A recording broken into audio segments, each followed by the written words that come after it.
নমস্কার, learning history Jayanta চ্যানেলের পক্ষ থেকে আপনাদের স্বাগত জানাই। আজ আমার চ্যানেলে সবচেয়ে ইম্পর্টেন্ট একটা বিষয় আলোচনা হবে, যেখানে দশম শ্রেণীর চতুর্থ অধ্যায় নম্বর 4, এই চতুর্থ অধ্যায়ের একটি ইম্পর্টেন্ট টপিক, একটা না দুটো টপিক। একটা হচ্ছে 1857 খ্রিস্টাব্দে বিদ্রোহী শিক্ষিত সমাজের কি ভূমিকা ছিল, আর একটা টপিক আলোচনা হবে মহারানীর ঘোষণাপত্র, 1858 খ্রিস্টাব্দে সংগঠিত মহারানীর ঘোষণাপত্র। প্রসঙ্গত বলে রাখি যে মাধ্যমিকের চতুর্থ অধ্যায়ে যে প্রথম ইম্পর্টেন্ট একটা যে টপিক আমি অলরেডি পড়িয়ে দিয়েছি এবং ভিডিও আপলোড করা হয়ে গেছে, সেটা হচ্ছে 1857 খ্রিস্টাব্দে মহাবিদ্রোহের প্রকৃতি। এটা খুব ইম্পর্টেন্ট টপিক, তোমরাও জানো। তো এই মহাবিদ্রোহের প্রকৃতি যে টপিকটা, এটা যারা দেখোনি তারা অবশ্যই তো আমার চ্যানেল সার্চ করে দেখে নিন। নেক্সট দ্বিতীয় যে টপিকটা আমি পড়াবো, যে 1857 খ্রিস্টাব্দে যে মহাবিদ্রোহ হলো, এই মহাবিদ্রোহে শিক্ষিত সমাজের ভূমিকা কতখানি। আমরা জানি, প্রসঙ্গত বলে রাখি যে 19 শতকের প্রথমার্ধে বাংলাদেশে অলরেডি আধুনিক পাশ্চাত্য শিক্ষার বিস্তার করেছে। পাশ্চাত্য শিক্ষা মানে হচ্ছে ইংরেজি শিক্ষা। যে ইংরেজরা ভারতবর্ষে যখন এলো, তারা ভারতবর্ষে বিশেষ 19 শতকে তারা ইংরেজি শিক্ষাকে তারা ভারতবর্ষের কোনায় কোনায় পৌঁছে দেওয়ার চেষ্টা করলেন। অর্থাৎ এই যে পাশ্চাত্য শিক্ষার যে বিস্তার করলো ভারতবর্ষে, এবং এই শিক্ষাকে ভারতীয় জনগণ আস্তে আস্তে গ্রহণ করতে শুরু করলেন। এবং যে একদল মানুষ এই পাশ্চাত্য শিক্ষাকে গ্রহণ করলেন, সবাই গ্রহণ করেছিলেন এটা কিন্তু ঠিক না।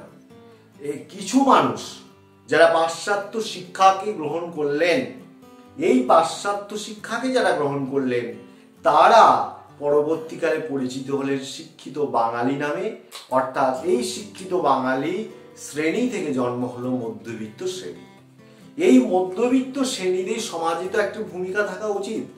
এই মধ্যবিত্ত শ্রেণীর 1857 খ্রিস্টাব্দে যে বিদ্রোহ হলো, ব্রিটিশ সরকারের বিরুদ্ধে যে বিদ্রোহটা হলো, সেই বিদ্রোহে তাদের ভূমিকা কতটা ছিল বা তাদের রেসপন্সিবিলিটি কতটা ছিল, এই জায়গাটা আমরা আলোচনা করব। এবং এই প্রশ্নটাও কিন্তু 4 নম্বর হিসেবে পরীক্ষায় আসতে পারে।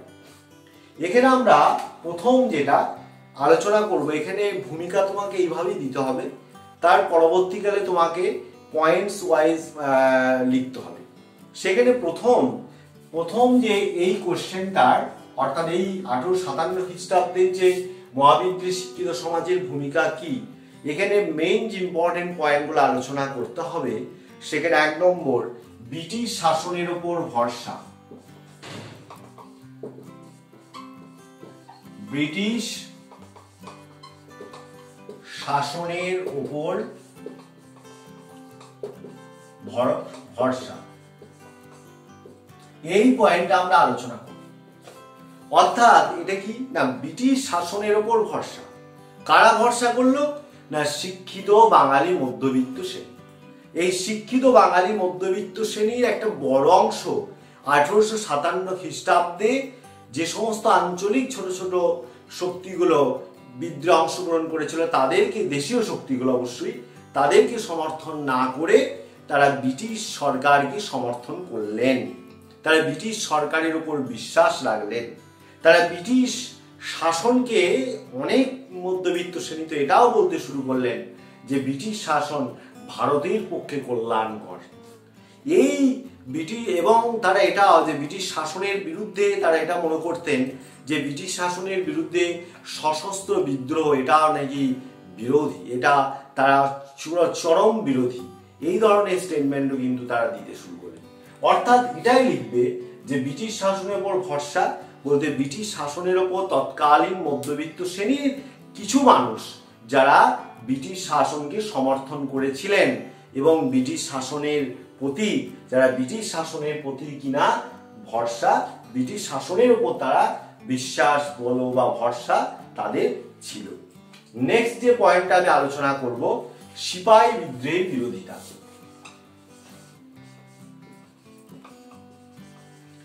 সিপাহী বিদ্রোহের বিরোধিতা।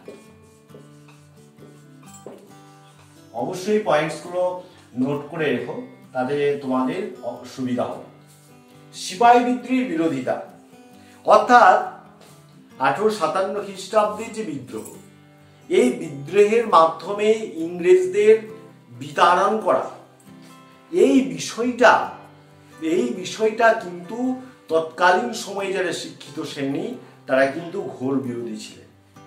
তাদের ধারণা ছিল যে সেই সময়কালে যে ভারতে যদি ইংরেজ সরকার না থাকে তাহলে কিন্তু ভারতবর্ষে সুশাসন প্রতিষ্ঠা করা সম্ভব নয়।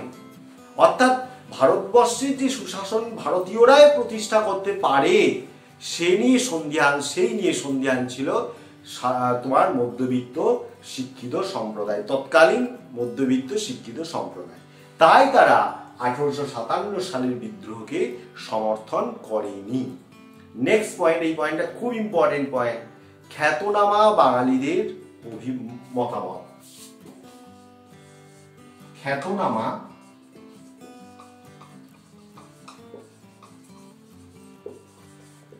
বাঙালিদের অভিমত।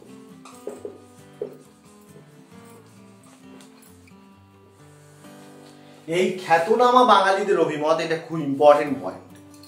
সেই সময়কালে খ্যাতনামা বাঙালি বলতে কে ছিলেন না, খ্যাতনামা বাঙালি বলতে সেই সময়কালে যারা ছিলেন অক্ষয় কুমার দত্ত, হরিশচন্দ্র মুখার্জি, ঈশ্বরচন্দ্র গুপ্ত, কিশোরীচাঁদ মিত্র, শম্ভুচন্দ্র মুখোপাধ্যায়, রাজনারায়ণ বসু, দুর্গাদাস বন্দ্যোপাধ্যায়, এই সমস্ত ব্যক্তিরা যেগুলো নাম বললাম, কিছু 2-3-4টে নাম পরীক্ষার খাতায় লিখবে। এই সমস্ত বাঙালিরা যারা 1857 খ্রিস্টাব্দে বিদ্রোহকে সমর্থন করলেন। এবারে তাদের কতগুলো স্টেটমেন্ট 2-1টা পরীক্ষায় লিখবে। যেমন আমি বলি, হরিশচন্দ্র মুখোপাধ্যায়, তার বিখ্যাত পত্রিকার নাম তোমরা জানো, হিন্দু প্যাট্রিয়ট। এই হিন্দু প্যাট্রিয়ট পত্রিকায় এই 1857 খ্রিস্টাব্দে বিদ্রোহীদের নৃশংস, বর্বর এবং তাদের নরহত্যাকারী দস্যু বলে অভিহিত করলেন। রাজনারায়ণ বসু 1857 খ্রিস্টাব্দের বিদ্রোহকে নৈরাজ্যবাদী বলে অভিহিত করলেন। তার পরবর্তীকালে সুরেন্দ্রনাথ বন্দ্যোপাধ্যায়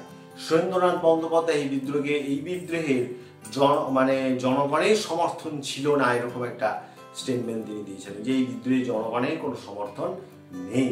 অর্থাৎ আমি এটাই বলতে চাইছি, হরিশচন্দ্র মুখোপাধ্যায়, রাজনারায়ণ বসু বা সুরেন্দ্রনাথ বন্দ্যোপাধ্যায়, এই সমস্ত শিক্ষিত বাঙালি সমাজ কিন্তু তৎকালীন সময়ে 1857 খ্রিস্টাব্দের মহাবিদ্রোহকে সমর্থন করেননি, যার ফলে 1857 খ্রিস্টাব্দের বিদ্রোহ কিন্তু ব্যর্থ হয়েছিল বলা হয়। নেক্সট যে পয়েন্ট আলোচনা করবে যে বাংলায় বিদ্রোহের দুর্বলতা, বাংলার ক্ষেত্রে বিদ্রোহ কতটা অংশগ্রহণ করেছিল সেটা অবশ্যই লিখতে হবে। এখানে দেখো আমি 4 নম্বর পয়েন্টস আমি লিখবো, এবারে তোমরা অবশ্যই নোট করে রাখবে এগুলো। দেখো, বাংলায় বিদ্রোহের বাঙালিদের ভূমিকা, বাঙালিদের বিদ্রোহের ভূমিকা,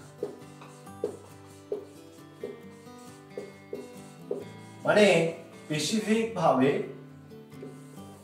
বাঙালিদের এই বিদ্রোহে কি ভূমিকা ছিল এটা আমাদের লিখতে হবে। যে বাঙালি বলতে বিশেষত বাংলায় বিদ্রোহে কি ভূমিকা ছিল না, 1857 খ্রিস্টাব্দের বিদ্রোহে ভারতবর্ষের বিভিন্ন অঞ্চলে যেভাবেই বিদ্রোহ ছড়িয়ে পড়েছিল, যেভাবে একটা শক্তিশালী রূপ নিয়েছিল, বাংলায় কিন্তু ততটা শক্তিশালী রূপ নিতে পারেনি। অর্থাৎ শিক্ষিত বাঙালিদের জনসমর্থনের জায়গা থেকে যদি পর্যবেক্ষণ করা যায় তাহলে এটা বলবো যে শিক্ষিত বাঙালিরা কিন্তু এই বিদ্রোহকে সমর্থন করেনি, যার পরিপ্রেক্ষিতে বাংলায় কিন্তু 1857 খ্রিস্টাব্দের বিদ্রোহ ততটা শক্তিশালী হতে পারেনি। আর একটা লাস্ট পয়েন্ট যেটা আলোচনা করব, 4 নম্বর যদি প্রশ্ন দেয় অবশ্যই 5টা পয়েন্ট লিখবে, তাহলে 4-এর 4 হবে। পরিণাম বলতে কি ফল, সেখানে দেখো যে শিক্ষিত বাঙালি, মধ্যবিত্ত যারা বাঙালি তারা প্রথম দিকেই বিদ্রোহকে সমর্থন করলেন না। ঠিক, এটা কিন্তু আমি বারবার কিন্তু 4টে পয়েন্ট আলোচনা করার সময় বলেছি। এই শিক্ষিত বাঙালিরা যখন প্রথম দিকে তারা সমর্থন করলেন না, ঠিক আছে, কিন্তু আস্তে আস্তে এই বিদ্রোহে যখন দেখা গেল ইংরেজরা দমন নীতি গ্রহণ করছে, ইংরেজরা জোর জবরদস্তি করছেন, মানুষকে হত্যা করছেন, এই যে দমন নীতি, এই দমন নীতি, নিষ্ঠুর দমন নীতি অবশ্যই বলবে, সেই নিষ্ঠুর দমন নীতি যখন ইংরেজরা প্রয়োগ করতে শুরু করলেন, সেই সময়কালে শিক্ষিত বাঙালিরা কিন্তু অনেকটাই ইংরেজদের তাদের এই অভিমত থেকে, তারা যে স্ট্যান্ডে ছিলেন সেইখান থেকে অনেকটা সরে এসেছিলেন। তারা বুঝতে পারলেন যে ব্রিটিশ শাসন কখনোই ভারতীয়দের মঙ্গল হতে পারে না। এই চেতনা, এই ব্রিটিশ শাসন কখনোই ভারতীয়দের মঙ্গল হতে পারে না, এই চেতনা পরবর্তীকালে কি হলো না, জাতীয়তাবাদকে আরো শক্তিশালী করে তুলেছিল, জাতীয়তাবাদকে শক্তিশালী করে তুলেছিল। এই জায়গাটা তোমরা এখানে আলোচনা করবে এবং এইভাবে তোমরা যদি 4টে পয়েন্টের ভিত্তিতে, 5টা পয়েন্টের ভিত্তিতে যদি আলোচনা করো, তাহলে কিন্তু এই কোশ্চেনটা ফুল মার্কস তোমরা পাবে। এই কোশ্চেনটা তোমরা বারবার শুনবে, এই 4টে পয়েন্ট তোমরা অবশ্যই লিখবে খাতায়, তাহলে ফুল মার্কস অবশ্যই পাবে। আর বারবার শুনবে, তাহলে তোমরা কিন্তু মনে থাকবে তোমাদের অবশ্যই। নেক্সট আমি যে টপিকটা আলোচনা করব সেটা হচ্ছে মহারানীর ঘোষণাপত্র।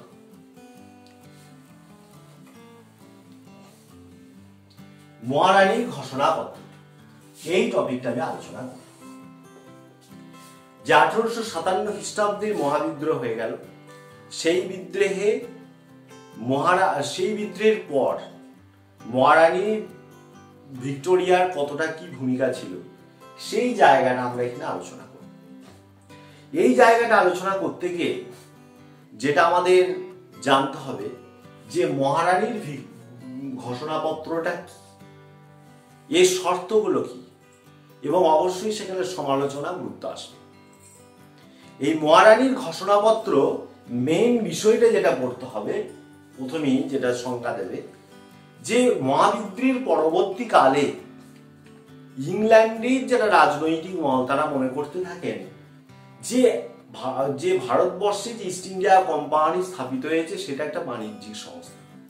এই বাণিজ্যিক সংস্থার পক্ষে গোটা ভারতবর্ষের রাজনৈতিক আধিপত্যকে বা রাজনৈতিক শাসন তাদের পক্ষে পরিচালনা করা সম্ভব নয়। তাই সেই সময়কালে 1857 খ্রিস্টাব্দে মহারানী ভিক্টোরিয়া তিনি ভারতীয় শাসনভার নিজ হাতে নিলেন, এবং ভারতীয় শাসনভার নিজ হাতে নিলেন তা নয়, তিনি জনগণকে আশ্বস্ত করলেন ভারতীয় শাসন ব্যবস্থার নতুন নীতি এবং আদর্শ প্রচার করবেন। এই আদর্শের কথা ঘোষণা করে তিনি ভারতবর্ষের মানুষকে, ভারতবর্ষের জনসাধারণকে আশ্বস্ত করলেন। তার যে এই ঘোষণাপত্র, এই যে আমি বললাম, এই যে ঘোষণাপত্র, ভারতীয় জনগণকে আশ্বস্ত করার যে প্রয়াস, তার যে ঘোষণাপত্র, এই ঘোষণাপত্রটাই হচ্ছে মহারানীর ঘোষণাপত্র। এই জায়গাতে অবশ্যই লিখবে মহারানীর ঘোষণাপত্র। তাহলে মহারানীর ঘোষণাপত্রটা কি, যে ভারতবর্ষের শাসনভার নিজের হাতে তুলে নিয়ে ভারতবর্ষের মানুষকে আশ্বস্ত করার জন্য 1857 খ্রিস্টাব্দে মহারানী ভিক্টোরিয়া যে ঘোষণাপত্র জারি করলেন তা মহারানীর ঘোষণাপত্র নামে পরিচিত। এই ঘোষণাপত্রে কি বলা হলো, অর্থাৎ শর্তাবলী, এই শর্তাবলীতে কি বলা হলো বা শর্ত কি কি কন্ডিশন দেওয়া হলো, সেখানে বলা হলো প্রথমত যে ভারতবাসীর ধর্মীয় ও সামাজিক কোনো ব্যাপারেই সরকার কোনরূপ হস্তক্ষেপ করবে। ইংরেজরা কি করবেন না, ভারতবাসীর ধর্মীয় ব্যাপারে হস্তক্ষেপ করবেন না, তারা ভারতবাসীর সামাজিক বিষয়ে কোনো হস্তক্ষেপ করবেন না। পরিষ্কার। দ্বিতীয়তে কি বলা হলো, প্রত্যেক ভারতবাসী ধর্মীয় স্বাধীনতা ভোগ করবে। যে ভারতবাসী, যে জাতি, করে হিন্দু জাতি যদি হিন্দু ধর্ম, মুসলিম জাতি মুসলিম ধর্ম, প্রত্যেকটা জাতি তাদের নিজস্ব ধর্ম আছে, এই ধর্মগুলোকে তারা স্বাধীনভাবে পালন করতে পারবেন। তৃতীয়তে কি বলা হলো, জাতি ধর্ম বর্ণ নির্বিশেষে যোগ্যতা সম্পূর্ণ সকল ভারতবাসী কিনা সরকারি চাকরিতে নিযুক্ত হতে পারবে। অর্থাৎ কোনো ডিভিশন অফ কাস্ট দেখা যাবে না, কোনো জাতি বা মানে এই যে হিন্দু জাতিকে বেশি চাকরি দেবো মুসলিম জাতিকে তা নয়, সম্পূর্ণ নিরপেক্ষভাবে তাদেরকে যাদের যোগ্যতা আছে সেই যোগ্যতা সম্পূর্ণ ব্যক্তিকে সরকারি চাকরিতে নিযুক্ত করা হবে। 4 নম্বর কি বলা হলো? 4 নম্বর যেটা বলা হলো যে সত্যবিলোর নীতি পরিত্যক্ত হলো। সত্যবিলোর নীতি তোমরা জানো। দেশীয় রাজন্য বর্গকে দত্তক গ্রহণের অনুমতি দেওয়ার কথা বলা হলো। সরকার ভারতে আর সাম্রাজ্য বিস্তারে আগ্রহী নয় কথা বলা হলো। দেশীয় রাজ্যগুলোকে আশ্বস্ত করা হলো যে কোম্পানির সঙ্গে স্বাক্ষরিত তাদের চুক্তি বা সন্ধিগুলোকে মেনে চলা হবে। এই সমস্ত শর্তগুলো চাপিয়ে দেওয়া হবে। আর শর্তবিলোর নীতিটা হচ্ছে, আমি যেটা বললাম এটা বলে রাখি, কারো হয়তো কোশ্চেন থাকবে, অনেকে জানবে না, যে কোনো রাজার যদি সন্তান না থাকে, অর্থাৎ কোনো রাজার যদি সন্তান না থাকেন, সেই রাজা যদি দত্তক নেন, অর্থাৎ কোনো মানে নিজের সন্তান নেই বলে অন্য কারো কাছ থেকে যদি তিনি কিনেন সন্তান আর কি, তাহলে সেই সন্তান কিন্তু পরবর্তীকালে সেই রাজ্য আর কি যে দত্তক নিয়েছেন নিজের পুত্র না থাকার জন্য, সেই রাজ্য ব্রিটিশ সাম্রাজ্যভুক্ত হয়ে যাবে। এই সিস্টেমটা হচ্ছে সত্যবিলোপ নীতি।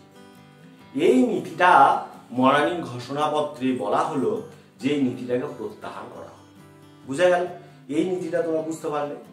এই নীতির পর এই শর্তগুলো এই শর্তগুলো 3-4টে করে দেবে। নেক্সট তোমরা আলোচনা করবে সমালোচনা। সমালোচনা অর্থাৎ মহারানীর ঘোষণাপত্রের সমালোচনা কি?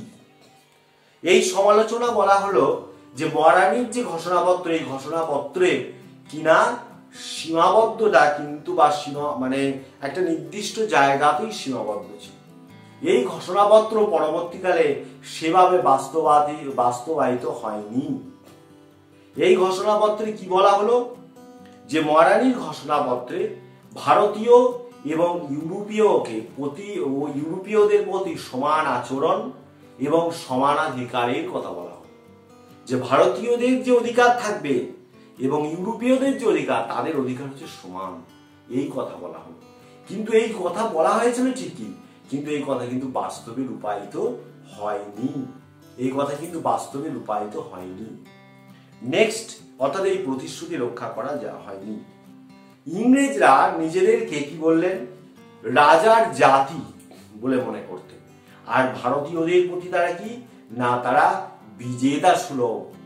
বিজেতা সুলভ আচরণ করতেন, যেটা কিন্তু ভারতবাসীর পক্ষে মেনে নেওয়া সম্ভব হয়নি। জাতি ধর্ম বর্ণের নির্বিশেষে কথা বলা হলো যে জাতি বর্ণ নির্বিশেষে সকলকে সরকারি চাকরিতে নিযুক্ত করা হবে। কিন্তু দেখা গেল ইংরেজরা যারা ভারতের যে সমস্ত বড় পদগুলো ছিল সেখানে ইংরেজদেরকে নিযুক্ত করা হবে। অর্থাৎ ভারতে উচ্চ পদগুলোতে কাদেরকে নিযুক্ত করা হলো? ইংরেজদেরকে। আর যেগুলো একটু নিম্ন পদ, সেই পদগুলোতে ভারতীয়দের নিয়োগ করার ব্যবস্থা করা হবে, অর্থাৎ নিয়োগ করা হচ্ছে। এই জায়গাগুলো, এগুলোই হচ্ছে সমালোচনা। অর্থাৎ মহারানীর ঘোষণাপত্রে যেগুলো প্রকাশ করা হয়েছিল, যেগুলো বলা হয়েছিল শর্তে, সেই শর্তগুলো কোনোটাই পালন করা হয়নি। এছাড়া যেটা হচ্ছে যে বলা হয়েছিল যে ভারতীয় সামাজিক এবং ধর্মীয় ব্যাপারে কোনো হস্তক্ষেপ করবে, কিন্তু সামাজিক বলো ধর্মীয় বলো ইংরেজরা কিন্তু হস্তক্ষেপ করতে শুরু করেছিলেন। তাই কি বলা যায় যে মহারানীর ঘোষণাপত্র সঠিকভাবে রূপায়িত হয়নি। তাই এটা কিন্তু অবশ্যই সমালোচনা করা যায়। এরপর আমরা অবশ্যই এটাকে আমরা মূল্যায়ন হিসেবে, মুহূর্ত হিসেবে যাই বলো, এখানে মহারানীর ঘোষণাপত্র সঠিকভাবে বাস্তবায়িত হয়নি এই কথা যেমন ঠিক, এই জন্য মহারানীর ঘোষণাপত্রকে বা মহারানীর ঘোষণাপত্রের যে প্রতিশ্রুতিগুলোকে কেউ কোনো ঐতিহাসিক বলছেন প্রতিশ্রুতি ভঙ্গের অধ্যায়। বলছেন মহারানীর শাসনকাল হচ্ছে প্রতিশ্রুতি ভঙ্গের অধ্যায়। এবং এই প্রতিশ্রুতি ভঙ্গের ফলে কি লাভ হয়েছিল, এটা আমাদের মেইন গুরুত্ব। কি লাভ না, ভারতীয়দের মনে শাসক সম্প্রদায়ের বিরুদ্ধে তীব্র বিক্ষোভ বেড়েছিল, মানুষের মধ্যে হতাশা বেড়েছিল, ব্রিটিশদের প্রতি ঘৃণা বেড়েছিল। এই যে ক্ষোভ, বিক্ষোভ, ঘৃণা, হতাশা, এই সমস্ত জায়গা থেকে মানুষের মধ্যে জন্ম নিয়েছিল এক জাতীয়তাবাদী চেতনা। এই জাতীয়তাবাদী চেতনা পরবর্তীকালে ভারতীয় মানুষকে, ভারতবর্ষের জনগণকে আরো বেশি সঞ্চারিত করেছিল, যার ফলে আরো বৃহৎ আন্দোলনের দিকে আমরা এগিয়ে যাচ্ছিলাম, যাতে আমরা ব্রিটিশ শাসন থেকে, এই কুশাসন থেকে আমরা মুক্ত হতে পারি। অর্থাৎ ভারতীয় মানুষদের জাতীয়তাবাদী চেতনা কিন্তু বাড়তে শুরু করেছিল। এই জায়গাটা হচ্ছে মেইন গুরুত্ব। তাই তোমরা অবশ্যই গুরুত্ব হিসেবে পয়েন্ট করে এই জায়গাটা। তাহলে মহারানীর ঘোষণাপত্র যদি তোমাদের 4 নম্বর হিসেবে থাকি, ভূমিকা একদম পরিষ্কার, অ্যান্সার টু দ্য পয়েন্ট, বেশি লেখার কোনো জায়গা নেই। আমি সেভাবে অল্প অল্প করে আলোচনা করছি, এখানে প্রচুর আলোচনার জায়গা আছে, কিন্তু তোমাদের লেভেলেই আলোচনা করার চেষ্টা করছি। ভূমিকা, শর্তাবলী, সমালোচনা এবং গুরুত্ব, এই 3-4টে পয়েন্টে আলোচনা করব। ঠিক আছে? তো তোমরা আমার এই যে বিষয় দুটি আমি আলোচনা করলাম, দুটো বিষয় কিন্তু নেক্সট এক্সামের জন্য, মাধ্যমিক এক্সামের জন্য খুব ইম্পর্টেন্ট। তাই তোমরা এই দুটো বিষয় ভালো করে তোমরা দেখার চেষ্টা করবে, তোমাদের প্রতি আমার অনুরোধ রইল। আর অবশ্যই তোমাদের যদি ভালো লাগে তোমরা লাইক, শেয়ার, সাবস্ক্রাইব করতে ভুলবে না। ভালো থাকো, সুস্থ থাকো। Thank you for watching.